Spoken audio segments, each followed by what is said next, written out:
Good morning बच्चों, की हाल चाल सब बड़े एकदम पे चलिएगा। आज मैं आपके लिए लेके आऊं लेक्चर नंबर 3.0 ऑफ साउंड। ठीक, तो यहाँ पे अब आपका इको फिनिश होता है। इको की आपकी कंडीशन होगी। इको क्या होता है? जब आपकी साउंड क्या होगी, एक बार रिपीट होके आ जाएगी। अब देखो हम पढ़ने वाले रिवर्बरेशन। अभी मैंने आपको हल्का सा नाम बताया था रिवर्बरेशन।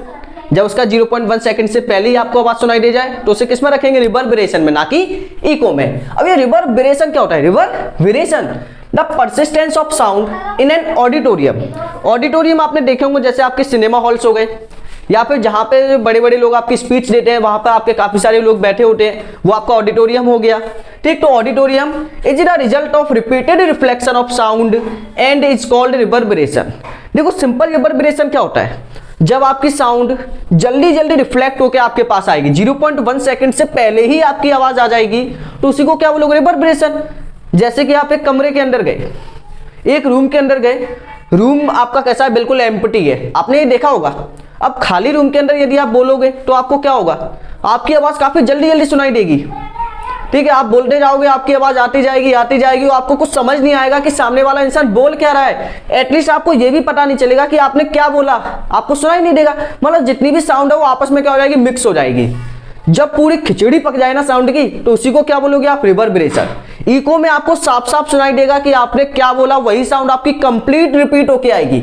जबकि रिवर्बरेशन में ऐसा नहीं है। आपकी साउंड आप बोलते जाओगे, साउंड आपकी रिपीट होती जाएगी और मिक्स होती जाएगी एक दूसरे के अंदर, तो आपको कुछ समझ में ही नहीं आएगा कि आपने बोला क्या हुआ, कुछ नहीं। उसी को क्या बोलोगे आप? गूंज या फिर रिवर्बरेशन। रिवर्बरेशन में क्या होगा? The persistence of sound in an auditorium is the result of repeated reflection. जब आपके बार बार रिफ्लेक्ट होगी साउंड, वो आपस में मिक्स हो जाएगी एक। और परसिस्टेंस, जैसे कि इको के लिए क्या था? इको के लिए एक फिक्स डिस्टेंस थी 17.2, लेकिन रिवर्बरेशन के लिए ऐसा नहीं है। चाहे कोई भी ऑब्जेक्ट हो, जहां पे साउंड पड़ेगी वहीं से रिफ्लेक्ट हो जाएगी। जैसे मैंने कुछ बोला, मैंने यहां पे बोला तो यहां से साउंड आपकी रिफ्लेक्ट होगी। सामने आपका कोई ऑब्जेक्ट है, वहां से भी साउंड आपकी रिफ्लेक्ट होगी। सामने मेरा मोबाइल फोन है या फिर कैमरा लगा हुआ है, तो वहां से भी आपकी क्या होगी? साउंड रिफ्लेक्ट होगी। अब चारों तरफ से आपकी साउंड रिफ्लेक्ट होकर आ रही है, तो आपस में क्या होगी? मिक्स हो गई। पता ही नहीं चला कौन सी साउंड मैंने बोला, क्या आपको सुनाई दिया।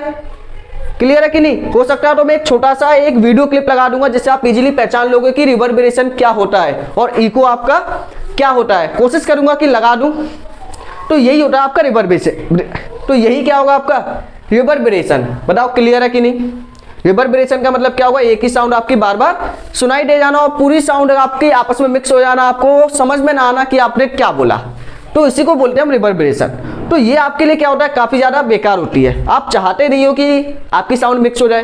अब आपको स्पीच दे रहे हो किसी ऑडिटोरियम में, आपने कोई स्पीच दी, कहां पे? ऑडिटोरियम के अंदर। तो वहां पे यदि मान के चलो आपकी साउंड है आपस में मिक्स हो रही है, गूंज रही है, क्या सामने वाले को आपकी स्पीच समझ में आएगी? क्या सामने वाले को आपकी स्पीच समझ में आएगी? नहीं आएगी। तो वहां पे तो आपकी प्रॉब्लम बनेगी ना। तो रिवर्बरेशन एक टाइप की प्रॉब्लम है। इस प्रॉब्लम को खत्म करने के लिए या फिर इसको रिड्यूस करने के लिए आप चाहते हो कि साउंड आपकी रिपीट ना हो, आपकी साउंड रिफ्लेक्ट ना हो, तो उसको रोकने के लिए आप क्या लगाओगे? इसकी रिमेडी क्या है? मतलब इससे बचने के लिए आप क्या लगाओगे कि आपकी साउंड आपकी गूंजे ना। तो उसकी गूंज को कम करने के लिए या फिर साउंड एब्जॉर्बिंग मटेरियल। रिमेडी क्या है इसकी? Sound absorbing material. तो यहां पे आप लगाओगे साउंड एब्जॉर्बिंग मटेरियल, जो क्या कर सकते हैं? साउंड को एब्जॉर्ब कर सकते हैं। तो ऐसे मटेरियल जो साउंड को एब्जॉर्ब कर सकते हैं, उन्हीं क्या बोलोगे? Sound absorbing material. अब कौन कौन से मटेरियल है साउंड को एब्जॉर्ब करेंगे? जो रिफ्लेक्ट नहीं करेंगे। अब जब रिफ्लेक्ट साउंड होगी नहीं, क्या रिवर्बरेशन पॉसिबल है? नहीं। रिवर्बरेशन कब होगा? जब साउंड आपकी रिफ्लेक्ट होके आएगी। अगर वहां पे हमने ऐसे मटेरियल लगा दिए जो साउंड को एब्जॉर्ब कर रहे हैं, क्या साउंड आपकी रिफ्लेक्ट होगी? नहीं होगी। जब आपकी साउंड रिफ्लेक्ट नहीं होगी तो वहां पे आपका रिवर्बरेशन पॉसिबल है क्या? नहीं। हो सकता है यहां से आपको हल्का सा रिवर्बरेशन और इको में डिफरेंस आया होगा। इको में आपको कंप्लीट साउंड सुनाई देगी, रिवर्बरेशन में आपकी सभी साउंड आपस में मिक्स हो जाएंगी। आपको कुछ पता नहीं चलेगा कि आपने क्या बोला और सामने वाले ने क्या सुना। ठीक, अब कौन कौन से मटेरियल है? जैसे कि आपके क्लॉथ्स हो गए, कपड़े। ठीक है, कौन से? कॉटन के। वो सबसे ज्यादा क्या करते हैं? साउंड को एब्जॉर्ब कर सकते हैं। कॉटन हो गई, ये भी क्या करती है? आपकी साउंड को एब्जॉर्ब करती है। नेक्स्ट हम बात करें यहाँ पे पैड्स। नेक्स्ट आपके कर्टेन।